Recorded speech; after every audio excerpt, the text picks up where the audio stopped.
Okay, it's very, very sunny here in Spain again.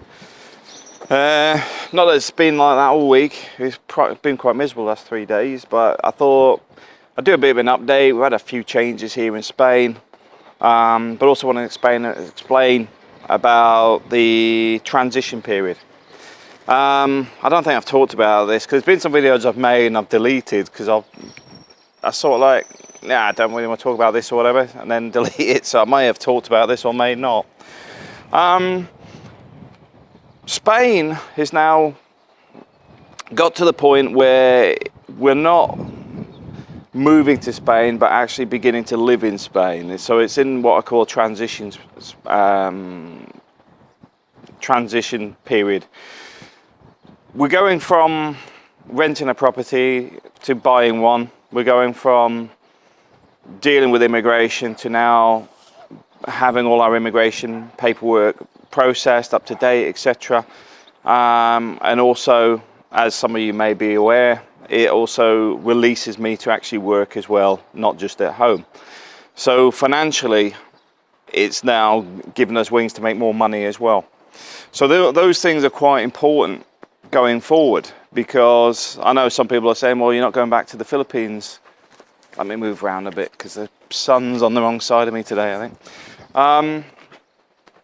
So, well, the answer is, I don't know yet. It's very likely I'm going back to the Philippines, but at the moment I'm looking at bringing my mother-in-law over. The main reason being is, thinking about it, the main reason we'd be going back to the Philippines is actually to see my mother-in-law, because obviously we're here, April's brother's in Macau, etc. April's mother's sort of been left behind. So it actually made more sense to bring April's mother here. So we're going to be doing that. But it doesn't mean I'm not going back to the Philippines. That may come later. Because obviously the financial implications of the start of the year relating to funeral costs, medical costs, etc. That money is now recovering back in the bank, although it ain't going to happen overnight. It will take a little bit of time. But we're now through into the transition period. So things are looking up. Let's put it that way. I've had a couple of contracts come through exactly the same time, so that's another positive thing. So I'm looking forward to actually starting to make some of the money I normally make elsewhere. So that's going to be a major help as well in boosting the finances up. One of the things we want is a house that's over the back here. It's going to, I mean, the deposit's going to set me back about 30,000 euros. And then I've got another 9,000 in tax, so 39,000. Yeah, about all in all about 42 to 45,000 euros. So that's one of our main focuses for this year. If we get all the money, we get it all. If we don't, we don't. I'm not really fussed. We'll get there when we get there. That's one of the things I will say about buying property in Spain. Don't think somebody's going to run away with it. These properties have been up for sale for years. So if it's there, it's there. It's not, it's not. Don't go in there spending money that you either can't afford or aren't ready to spend. In my case, we're not ready yet for it. I mean, you've got to understand the banking gives you a 4% mortgage, but I'm getting 10.4 on my money in my investments in the UK. So you sort of, it's, you know, because the same money actually pays more in dividends at the end of the year from interest than if I just spent it on a mortgage, then I had to pay interest to the bank. So you do an and R on some of this stuff as well. The reason we would buy it is it becomes a bit of a legacy for the kids in April. You know, at the end of the day, if it's paid, it means our costs drop by 1/3 a month, which also means later on, it's less stressful. You don't have to worry about money. Because obviously in the Philippines, everything's paid off already. We don't have any, well, we never had any debt anyway, we're all paid in cash. So those main things mean the Philippines fine, the Philippines is still developing. I've got to go back because there's some work I need to get done on one of the apartments that I need to make sure the layout's right. So that's one of the reasons I need to go back this year. English teaching, that is now coming back from the back of the cupboard, because it's something I can start cracking on with a few hours a week, to see where we can take that. But it is, I mean, I know some of the expats are wondering how you can make extra money. I know Rike teaches English online because he's obviously picked up on that one. It pays okay. See, the big thing is, you don't have to be a teacher to teach English. And one of the things that frustrates me is I was sitting with somebody that's doing their English PhD, and she understands where I'm coming from. A lot of these courses are a waste of time. Not that you're teaching English, but the people that teach you to teach English. Because they focus on it at an academic level that is familiar for English speakers. Which means when you're trying to teach somebody who doesn't speak English very well, it's to a level that they often don't comprehend and don't need to know. At the end of the day, how many people speak English with no college education whatsoever? So you're sitting there going, well, I don't really need all this information, because the courses should actually focus on the process rather than trying to fluff up something to say, well, I'm justifying you need to do this, because of this, and blah, blah, blah. No, just the process is important and the outputs are important. The rest of it, throw in the bin. You know, at the end of the day, if you want to take it to that level, as the conversation with Brian's daughter was, she's doing her PhD. If you're just looking at teaching English to people that do not speak English, you don't need to go that in depth. What you should be focusing on is the types of teaching. For example, things like phonics and the actual types of teaching for different age groups and different learning abilities and different levels of learning, rather than the waffle stuff, which is often what the course is based around, sadly. And I do say sadly because people pay a lot of money, and a lot of time people come out going, that was a waste of money. And that's not what we're looking for. You know, value for money is something everybody should be focusing on, not just on the fact that on a monetary basis, but the fact that people get something out of it. And a lot of this stuff, people get nothing. They're going, I'm not any smarter than when I went in. They're none the wiser. So what was the point?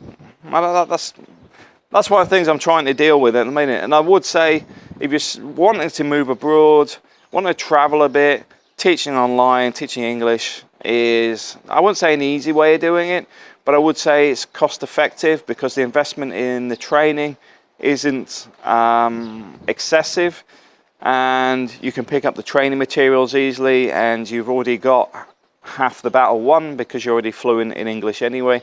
And not only English, but obviously if you're Spanish, you can teach Spanish or whatever. There's a market for it, and there's a growing market because the population's growing. I don't think software is going to replace it anytime soon. I know I was talking to somebody a couple of weeks back about the Rosetta Stone, because the Rosetta Stone gets you to the point where you can order tea and coffee and that sort of things at a restaurant, but it doesn't take you to conversational levels. It just takes you to sentence levels, and that, you know, it's not backwards and forwards. You have a limited vocabulary, and I think that's an important thing, is doing one-to-one or group lessons. You're getting the conversation flowing, and once you get it flowing, you pick up the mistakes quicker, you pick up the accent, you pick up the differences in context, the use of words, etc., etc. And I think that's far more important than knowing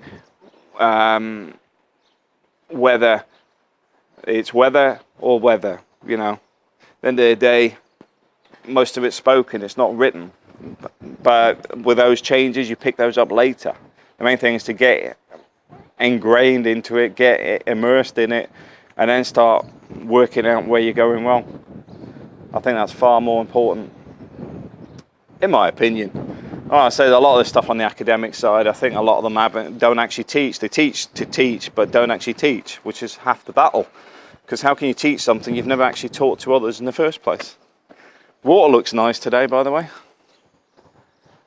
It's got that like almost JD green. It's nice. Yeah. But everything's dropping into place now. I mean, a bit of a rocky start to the year, that's for sure. But now everybody's a bit more relaxed.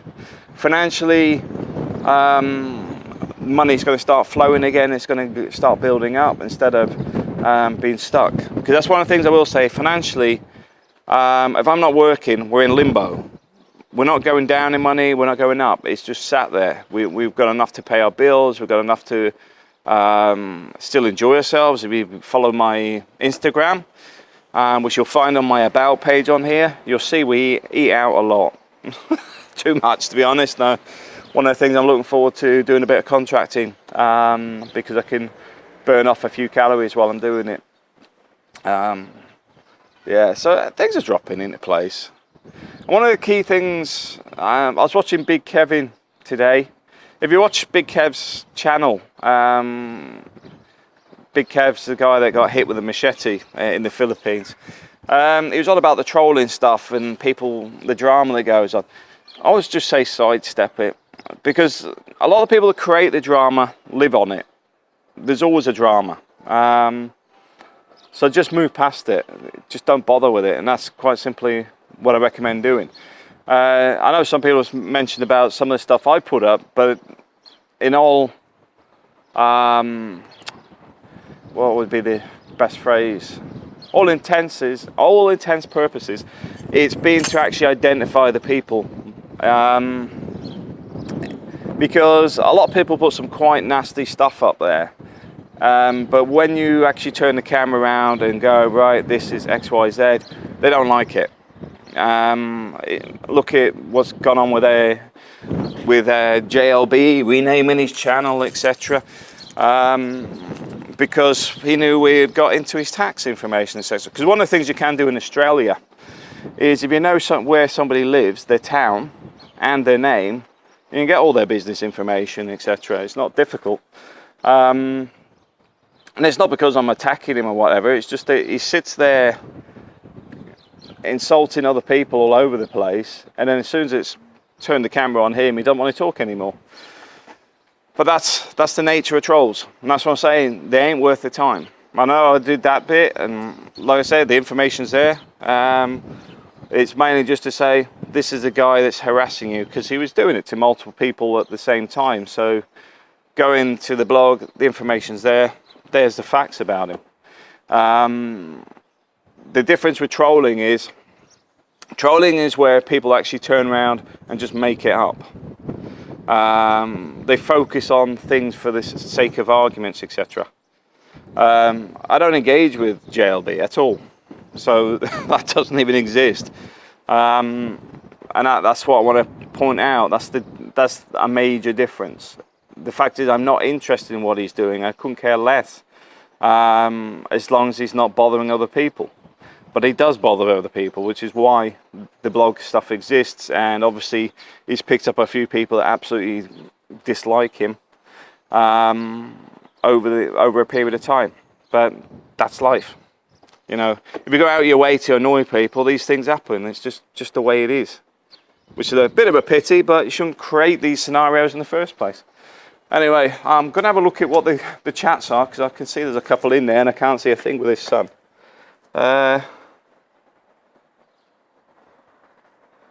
Oh, John Parrish, hi mate. First of all, congrats. Say no more. Yeah, we'll wait and see it once all that starts dropping into place. I'm sure these roles are going to be interesting, because there's two. One I can actually do from home, and another one that I've got to be on site for. But it's looking pretty good. Yeah, Cornish, Jerry. It looks like a lovely sunny day there. It's raining here, typical Cornwall.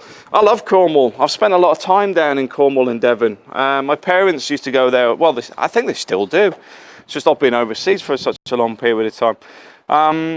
But they go to Dawlish Warren, down to Newquay, been all over there. I think they've been at probably about 80% of the campsites in that area, because you get one of those big holiday home campers for about £3,000 a week. But yeah, they love it, because my dad's a big fisherman, so he likes going for fishing, which is why they get go on one of the big campsites. My mother and my brothers and that go off and do their thing. But Dad goes fishing there for the 2 weeks. That's what he's done for a long period of time. But now he's retired. I think he spends more time doing photography. He's actually in the Pyrenees next week, photographing vultures. He was up in Bavaria recently, photographing bears and wildlife there. He's enjoying his retirement, that's for sure. I mean, I actually tell him to spend all his money, you know, enjoy it, because at the end of the day, he's worked hard all his life. So, you know, he wants to spend a small fortune on traveling and camera gear. Too right. Nothing wrong with it. My brothers are grown up. My mother's a grown up. My mother's got her own money. My dad could go off and enjoy himself. Nothing wrong with it. I was just going to... When I just seen your message, I just thought of something else, and I just forgot what it was. Just slipped my mind like that, because went off on a tangent. Oh yeah. One of the things I will say about moving to Spain, which is something a lot of people overlook, is working in the UK and living in Spain. Because in all honesty, when I'm working in the UK, I'm literally working, because I work a minimum of 8 hours, normally a lot more, but then I have a commute, and I could be away from home. So Monday, Friday, I'm not normally anywhere near where I'd be living if I was in the UK anyway. So I don't need a house in the UK whatsoever. Simply pointless, because I could actually spend as much time here as I would in the UK. But one of the things I will say is your medical cover. If you're paying tax and that in the UK and you spend more time in the UK, you're covered on your S1 medical insurance, because you're paying your medical insurance in the UK and they will cover it with you in Spain, but you've just got to identify and confirm when your flight bookings and all that nonsense is, because they want to make sure that you're not spending more time here, penny pinching, than you are in the UK, because you'll get free healthcare. I say free, it's not bloody free. You're paying it in your tax. Nothing's free. But you're entitled to it. So you can get an S1 if you're working age, still working in the UK, and say spending 3 days a week in Spain. You're entitled to UK healthcare. They'll foot the bill regardless of what it is, because that's it, S1 cover. But one of the reasons I'm bringing this up is if you work in specific types of jobs, you can have 3 or 4 days a week spare. In the sense, like, say you're doing continental shifts. So you may not get home every week and have 3 or 4 days at home, but you may be able to get home every 2 weeks. Which means you can have a house in Spain, because when you're working, but when you're wanting to relax and stuff, you're sitting looking at this. Not somebody's laundry, but you're looking at the beach, you're sitting looking at sun instead of rain, and doing what you like in the sun. Because one of the things I will say is flights. I mean, I know in Monarch they've got some flights at £29 at the minute, which is dirt cheap. You can actually set yourself up where you're in both countries. Alicante Airport, getting an annual parking pass there for one of these little compounds that keep your vehicle. When I say little compounds, some of them have got probably a couple of thousand vehicles in them. Costs between €250 and probably €300 a year. Some of them even throw in about 6 car washes and stuff as well. So getting to the airport's not a problem, because one of the reasons I bring this up is if you got the bus, I think the bus stops at 10 o'clock. Well, some of the flights coming in from the UK don't get here till after 11. So that makes that a bit of a impossible journey unless you like cycling. Yeah, because the airport's in the middle of nowhere. You've got to commute to or from it. I mean, you will get the taxis, but the taxis just are phenomenally expensive. when I say phenomenal, come into here will set me back about 50 euros, which is just excessive. Not knocking the taxi companies, I'm just saying that if you're doing that as a commute, it soon builds up, which is why if you thought you come back for 2 trips a month, that's your 200 euros, you know, nearly as amount as parking. So you might as well just get a small car and just use it for the parking. That's the way I look at it, even if it's an old wreck like my van. Connor Fawcett, hello dude. Oh, it's good to hear from you, mate. I haven't heard from you in a while. We have sun here, honest. Flights from 29 quid. Yeah, exactly. Tom Warden going to fly over there in June. Yeah, it's a great place to live, and that's why I promote it quite a lot. I like this area. I mean, literally, I like La Mata, because it's quiet most of the time. I like a quiet life. When I'm working away contracting, I have enough headaches and noise for a lifetime. So I like coming back and just sitting up. You know, this is why I want this sort of space on the next place we buy, because when it comes to this, I'm going to be sat here probably 9 times out of 10 during the day, because I'll either put a gazebo up, a little glass house, or one of those little wooden chalets or something on the roof, so I can set it up as a little office, and I'll be sat up here looking out and just thinking I made the right choice. You know, that there is nothing wrong with that. There's nothing wrong with it. This is what you should be doing. And I'm not knocking people in the UK. I know you know, the UK's got a lot to offer as well, but not for me and the family. I think it's because, I mean, if you're in the UK all the time, then you have a bias towards the UK. I'll just say it that way. That's probably the easiest way of doing it. But when you've spent a lot of time outside of the UK and go back to it, your perspective changes a lot. You realise how hard people work, and yet we get taxed to death, etc.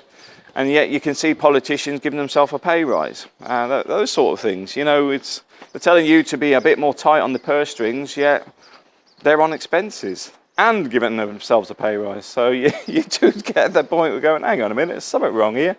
Telling me you rein my money in, yet you're spending mine. Connor Fawcett. Up to the eyes in college work, assignments, so we'll be in touch. More when assignments done. You poor soul and having to sit in the sun. UK screwed. Yeah, well, the thing is, I have to make my money elsewhere. That's the big problem with living here. As you can see, there's not a lot going on out there. A lot of these properties, there's nobody here outside the holiday season. Those 3 here are for sale, and they have been since we've been here. Although somebody's in the top one today. There's somebody actually there for a change. It's normally empty. Apartments below me, all empty. There's obviously people living opposite, but there's probably only 1 or 2 people in each block. But that's what I say, I like that. I like the peace and quiet. Holiday season, the electric bike will be out again, because I'll be parking in the next town, which is that way and about a mile to the right. Because that's as close as I can get. It's busy here now. There's a lot more cars here because it's the weekend and it's a bank holiday, so it's Labour Day tomorrow, I believe. So there's a lot more vehicles around, but normally all that's empty. You know, there'll be about 3 cars in there, but this is nowhere near what it's like when it's holiday season. Everywhere is just overrun with vehicles, people double parking, all sorts. The police just like drive past, there's nowhere for anybody to go, don't want to know. That's just the way it is. But I do like living here. And one of the things I'm doing this year is, I've mentioned this already, I think, is I'm going to do the air conditioning course. So I'll qualify to install air conditioning. One of the things you may not be aware of is I also do locksmithing. I haven't actually set up a business doing it here yet, but with a number of properties with lost keys and stuff, and the sheer volume of properties here, there's money in doing locks. I can pick door locks open, I can open safes, I can open mortise locks, those dropped on the latch, Yale locks, etc., etc. All the big locks, I can actually pick them open without any damage to the doors. That pays up to probably €100 a time. So you might find, come holiday season, you get 5 of those in one day. No joking. I used to get in the UK, I used to do that in the evenings, and I could make somewhere between £700 and £1,500 part-time, just between the hours of, I think it's about 11 o'clock at night to about 4 in the morning. And it's not all the time, because you go there and I open the door. Fastest door I've opened is 3 seconds, but on average you spend, say, 10 minutes, including doing all the paperwork. 10 minutes for £100. Easy money. And if you want a business in the UK, because that's one of the ones that's probably quieting down now, because there was a point where you're seeing it on the news in the UK where they're going, oh, lawyer retrains to be plumber and all this sort of stuff. This is before the influx of the Poles. That was one of those skill shortages. I spent £800 on a weekend course, went away, learned it, and then started gathering as many locks as I could just to practice. It's not that difficult once you know what you're doing. And I could probably teach everybody to do it, but I'm not sure they'll let me do it on YouTube. I'm not sure they'll let me stick those videos on YouTube. But yeah, there's good money in that. Tony Warden, still want to know which town. Yeah. Yeah, I've got to admit, I can't see a thing here. I keep going into the shade. Yeah, I mean, my town, I like it, but it's for people who like going out for a drink or whatever. I'm not saying you do, Tony. I'm just saying if people do like going out for a drink, it's a bit too quiet for that. We don't really have a nightlife, should we say. It's more people go out for lunch, people go out for an evening meal, kids go and play on the plaza, that sort of thing. We don't really have anything rowdy going on here, except when the church is doing things with the fiestas and All Saints Days and all those sort of things. But beyond that, we don't really have a wildlife, you know. I'm not even sure if Torrevieja does. Yeah, we're a bit quiet on that side, I suppose, but that's what I like. I do know up at San Luis, the police will come around and turn the music off at midnight if it's not switched off, because there's a, I think she's Norwegian, but if they haven't switched the stereo off by 12 o'clock at the bar that's like 6 doors away from her, she'll phone the police and the police will come around and switch it off. Yeah, so it's not exactly the bustling, loud sort of place. It's quite quiet, and as you can hear, it's just the birds and the odd car pulling away. No stereos.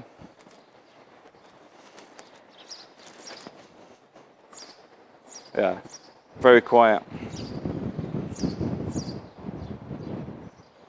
But that's what we love here. That's what we're here for. You know, it's just a nice place to be. It's not Benidorm. It's not Benidorm. There's not stag nights and hen dos. It's just nice and chilled out. So even one of these places would be quite nice. They've got quite a large balcony. I'm trying not to drop my phone. These balconies, because they get the sun. I mean, as you see, they've got a canopy that comes out here, but these are empty most of the time. But there's some nice properties here, and they're reasonably priced. I mean, you get a 3-bedroom here for the same cost of the bedsit in some places in the UK. Like I said, the only hard bit is actually the work and dealing with immigration. You get through those bits, the rest of it's plain sailing. Kids' school, shoes. It was quiet when I was there too. Yeah, that's it. It's fairly quiet. Yeah, it's windy. It's still a bit windy now. It's calmed down a little bit compared to what it was, but as you might hear it on the mic, there's a little bit of a breeze there, but this is how you get sunburn, you see.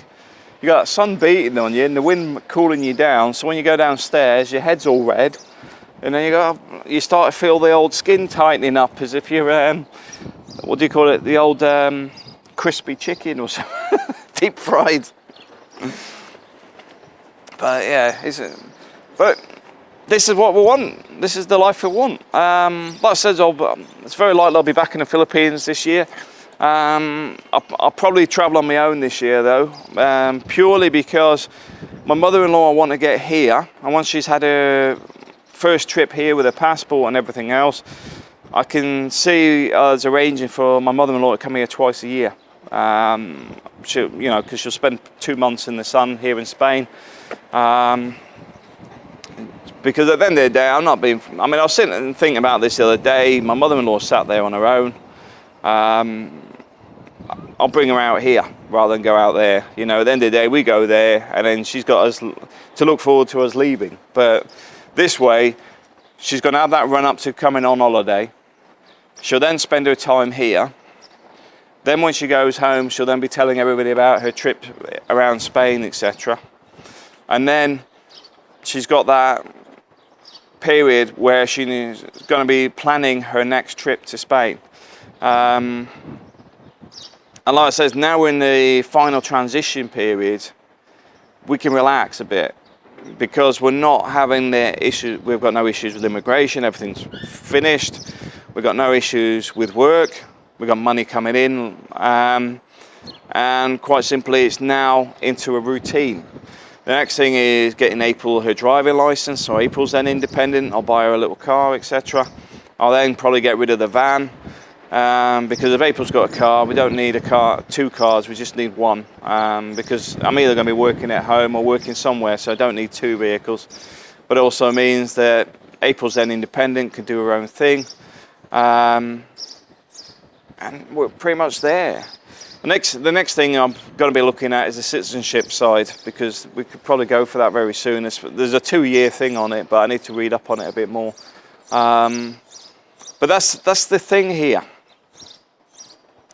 In the UK, it's frustrating. There's been people who had to go home for medical reasons, to look after a sick mother or something, then refused entry back into the UK. I don't see Spain having that same mentality. I haven't heard of it. It's certainly not in the same way the UK is constantly getting bashed by the media for doing things like that. It seems to lack compassion. I'm not going to say the UK, I'm talking about immigration and the government, because the immigration figures, it's much easier to target people like myself with foreign partners than it is to target EU citizens, which is obviously where the mass migration comes from. So it's much easier to target a British person with a foreign partner, because the EU policy is an open door one. Absolutely crazy, absolutely crazy. You think they protect their citizens first rather than throw them to the fire, but they do. And it's not just about, you know, people go, oh, the 18.6 rule, you couldn't afford. It's like, that's just stupid. I earn a lot more than 18.6, and I earn a lot more than 18.6 even when I'm sat on my backside. It's nothing to do with the 18.6 rule for me personally. The fact is, if I'm moving to a country, I need to make sure that it's done and dusted. I do not trust the UK government.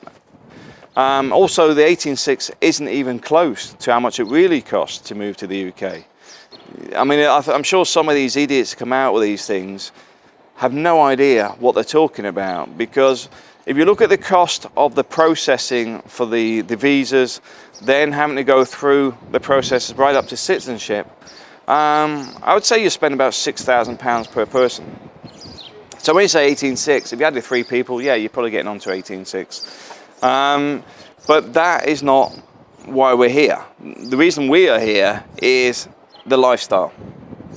The lifestyle is far better than I see the UK these days. And I say I see, it's my personal opinion. This is where I want to be. This is where I want my kids to grow up. At the end of the day, they're already fluent in Spanish. They're fluent in English. They speak Tagalog. They speak Bisaya. They're already in a very good position for their future. Now, the work may not be on the coast here, but at the same time, it doesn't matter. My son's only 6 years old. They've still got another 10 years in education. The whole world changes in 10 years. But the point being is they're multilingual, they're in a good school, they're getting a good education, And when they come out the other side of it, they can go wherever they like. The whole of Europe's for them. You know, it's on their doorstep. And that's one of the things I want to stress. That's why we chose here. Because I know there's a lot of people actually coming out of the UK and looking at Spain, because I get messages about them all regularly. Because people, for example, Tracy's wife is from Thailand. She was already in the UK. They moved here. Gordon and May, they were in the UK. They moved here. There is a lot of people that prefer the life in here, but also I find it's a more secure environment. I find that I don't have to worry about my kids being safe. I'm not expecting, you know, like in London, there's somebody stabbed on the bus the other day, just found dead. I don't see that sort of stuff ever happening in this area. We've got a very good police presence. They don't sit at a camera all day long or whatever. We actually see a lot of stuff going on.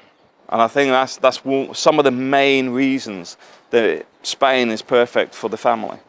The tourist industry will still be here in 20 years' time. Although people are going, oh, you know, it's the Brexit's going to affect all that. I'll tell you what, the economy will adapt to it. It always does. You know, if it's suddenly the holidays, the people paying £300 and nobody's going on it, the holidays will be £200 to get people coming in. They'll reduce the tax or whatever. What you've got to understand is a lot of the markets that exist today are not based on real money. The economies are not based on the wealth of an economy. So it's fictitious. They can make it up. And that's why you get fluctuations and stuff, because it's not based on the amount of gold sat in a vault somewhere or anything else. It's just speculation. I don't know, I'm going off on a tangent, but I just want to make that clear. Spain is not going to change much. Whether there's Brexit or no Brexit, it doesn't make any difference. I know some people are wondering about the healthcare system at the moment, but I would say with the healthcare,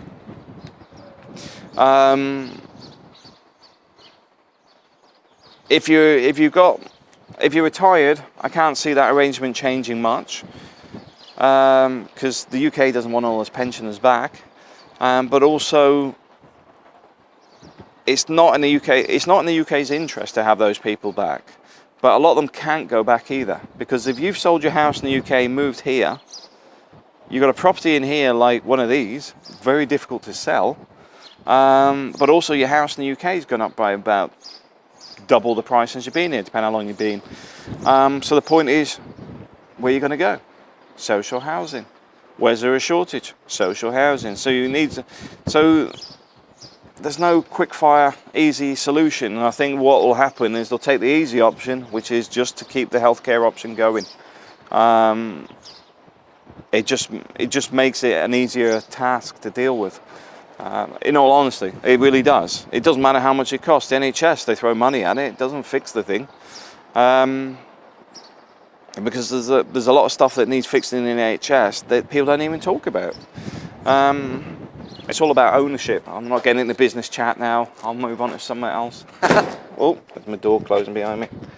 Tom Warden. I'm really struggling to see. I should have brought my other glasses. Weather seems similar to... I can't read that. I can't read that with my eyes. Maybe, I don't know. But it is nice. I mean, even got the yacht going past over there in the distance. Need to pull it forward a little bit so it's a bit more photogenic. But we have got the yacht going across the middle there. Yeah, I can't knock it here. I really can't. Food's good. People are friendly. People are helpful. We don't really have any racial issues going on. I'm sure it goes on in the big cities, always does. And I'm sure some of it goes on within some of the communities here. But at the same time, I would say it also goes on just as much in the Brit communities as it does in the Spanish communities or whatever communities. It's just the way people are. But at the same time, we don't really see it. We don't really hear about it. We don't really care. because it's not as if people are nailing people to crosses and setting fire to them on the lawn. It's just people probably with petty arguments, I suppose. But that's why I love Spain. And I know it's a bit of a long update today, but reality is we're now in the transition period, the final transition period, where we've got the expense of getting a new property, changing the vehicle, and organising things here for the long term. But like I said, I've got my mother-in-law coming over. Now, if we went to, I was talking to somebody a couple of days ago, because they're going back to the Philippines at the minute. They've got a similar setup, but they're a family of 3 because we're a family of 4. But it's costing them £6,000 for the tickets, plus the cost of going to the Philippines, etc., etc. And like I was saying to April, well, it's A, it's cheaper to bring your mother here, but B, she hasn't been out overseas. But also the money we would have saved can buy April a car and get her past the driving test, etc., etc. And next year we're in a much better position. But like I said, I'll probably be in the Philippines this year anyway. I said I would go, and there is stuff I need to do there. So I might just hop on a flight at some point, completely unscheduled, just like, oh, these, like middle of a contract just finished, another one doesn't start for a few weeks, and just hop on a flight and do it. But we're in a very good position. That's all I can say. I mean, everyone's doom and gloom, which is one of the reasons I wanted to sort of say life is what you make it. And one of the things I said about the troll thing earlier is quite simply, don't get dragged into it and don't waste your time on them. They're always going to be arguing about something. There's better things to do, there's more positive things to do, and one of the things I want to do more is probably do more live chats and less uploading, purely because I'm running out of time at the minute. My time scale is getting very busy. I've had a few people wanting to call me and things like that. In all honesty, I'm now going to be flat out for at least the next 3 months. There's stuff coming through the door from multiple people now because, at the start of the year I started contacting people. Well, what happens in my industry is it can take 3 or 4 months to get it appraised, approved and signed off. And then they come back to you and say, Matt, can you start it on Monday? And then you end up with this stuff coming in left, right and centre because everybody's suddenly dropping contracts on your lap. But that's good for me. That's money in the bank. But anyway, I'm going to cut this one off. I'll just check there's no other questions before I disappear. In the north of Sweden, we're getting snow at the moment. Nice. I don't mind snow, actually. I like watching it on TV. Yeah, I'm not a big fan of snow. But yeah, I mean, the corner, time is money. It is. And this is one of the things a lot of people forget. I do give a lot of free advice and I share a lot of what I actually do in my real life. But people also need to be aware that calling me at 2 o'clock in the morning, I am not a call centre. I'm not a help desk. Have a bit of consideration where I am. It may be 10 a.m. wherever they are, but it's 2 a.m. where I am. If you ever want to contact me, the easiest way of doing it is just introduce yourself and then just list your questions and I'll just quickly run down them all. It won't take me long to do it. That's the quick and easiest way of doing it. But my time is getting so, precious because it's, things are starting to move. And like I said, I need nearly 45,000 euros for the next house, just in the deposit, in taxes, etc. So that is now my main focus for this year, which isn't YouTube. I mean, YouTube pays my electric bill in the Philippines and the water bill. Beyond that, there ain't a lot left, and I only do this to actually share the information and say to people there is alternatives to the way people live. And I will also stress on that, that if you change your lifestyle, your life will adapt to that lifestyle. A prime example of that is the contracts coming in now. They've adapted to the fact I'm in Spain. Last year, I spent 10 months on the NHS contracts. They adapted to the fact I'm in Spain. If you're actually in the UK and say, I'll come to the office every day, they would want you in the office every day. If you make a commitment to change your life, you will find a way to make it work. And honestly, you will. But you need to be as committed and focused to it. Not assume somebody's going to give it to you on a silver platter. You need to make it work. Michelle Ann Butler, congrats Matt for what you've done. It looks like a success story, and you have made it achievable, not just a dream. Yeah, well that's the whole point of this. And I know I get people try to drag me down now and again, but it's comments like that and people like yourselves with a positive attitude and can see it's here. I'm doing it. I've been here nearly 3 years. We've already got, I mean, I'll be honest with you, I've got money in the bank now that it's been sat here because of the immigration, because one of the reasons they've gone, yeah, he's got plenty of money in the bank, that it smooths it through. They can see there's plenty of cash flow in there. There's money already got me started for this deposit on the property because you work hard at it. You make it happen. Do not expect anybody to sort this out. This is why, I mean, I have conversations with people privately, and you will find people that go to the Philippines, some of them shouldn't really be there. And it's not me saying that they have no right to be there. What I mean is they're going to have problems because financially they're not capable of looking after themselves.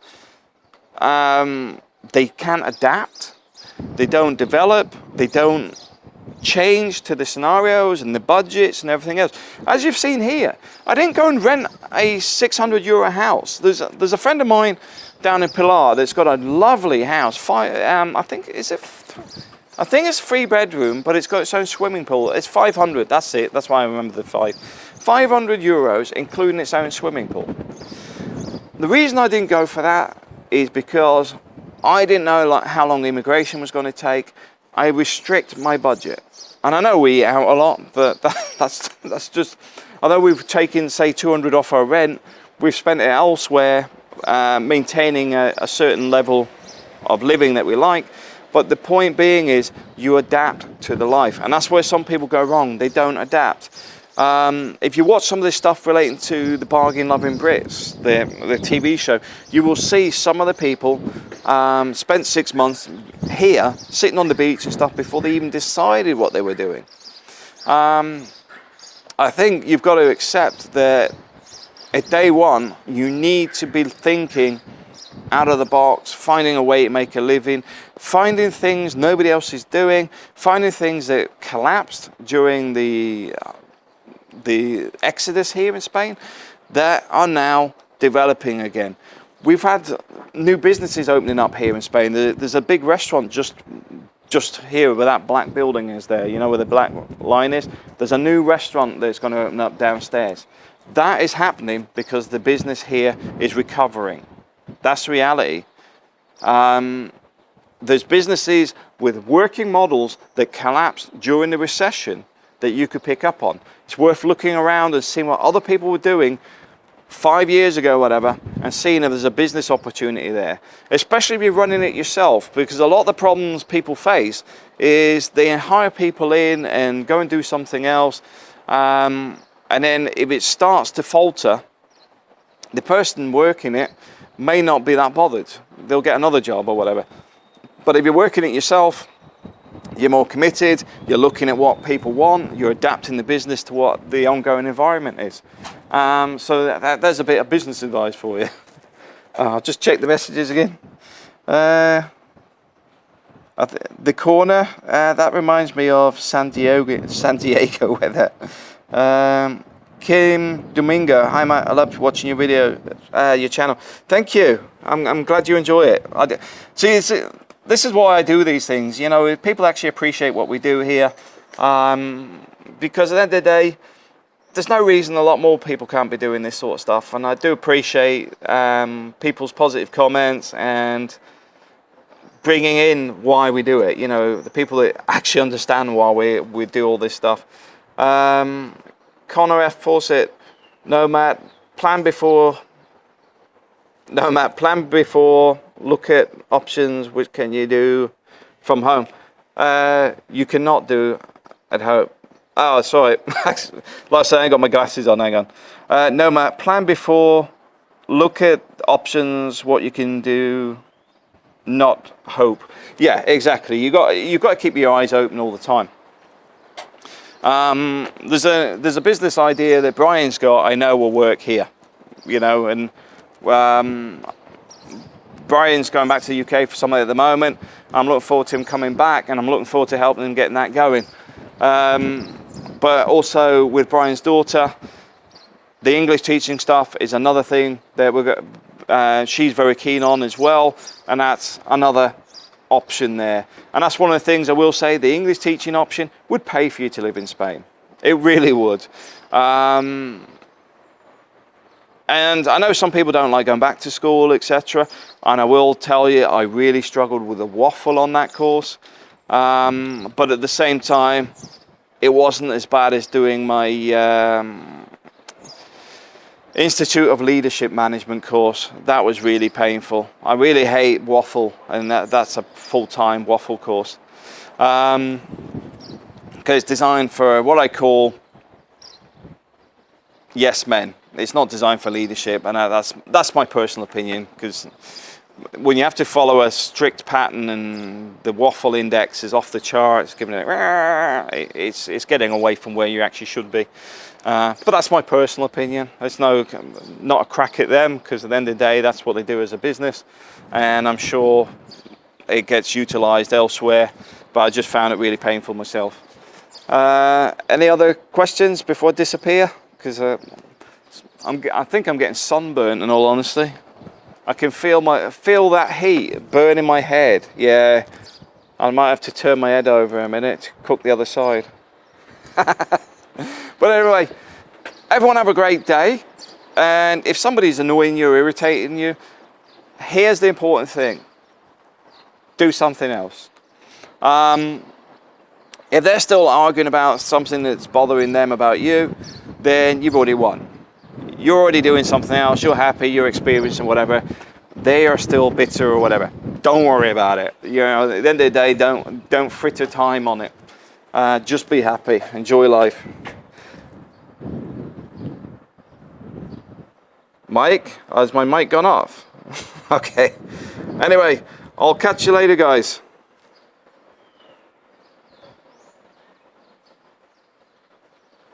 I've got one of those Halford trailers, the bike ones anyway. Oh yeah, they would. I'll tell you what, here, sorry, I'll let everybody else know what we're talking about. Tony D. Wonderful. Would a Halford bike trailer hold a Staffordshire Terrier? Yes, they do. And I'll tell you something, I've seen dogs in pushchairs in here, no joke. In Spain, I've seen people in department stores with the dog with it's like one of those rain canopies, but instead of it being a rain canopy, they have a mesh instead. They take their dogs in shopping with them in pushchairs. I've never seen that anywhere else on the planet. But yes, the bike trailer, and the bike trailer's also got a weather guard as well. Yeah, the Halfords ones, yeah, they would take a staffy, no problem at all. If we can take my two kids in there, and that, the only struggle with that is me going uphill with them sitting there, and my daughter shouting at me to go faster. You know, it's like, yeah, well, you pedal and I'll sit in the chair. But yeah, they work great. They're a good piece of kit. They fold away flat, don't take up much room. I'll put a link in here so people know what I'm talking about, because I've actually got one of those trailers for the kids, but my kids are getting too big now. Okay, guys, and Connor, look after yourself, Matt. Yeah, all you guys, all take care, all look after yourselves, all be happy, enjoy life, and look forward to speaking to you all again soon. Have a fantastic weekend. Yeah, no problem, Tony. Yeah, the trailers are really good, really good. Your staffy won't be overweight on it. I mean, it's probably the weight of one of my kids. So yeah, they're really good. All right, thanks guys. Have a great day.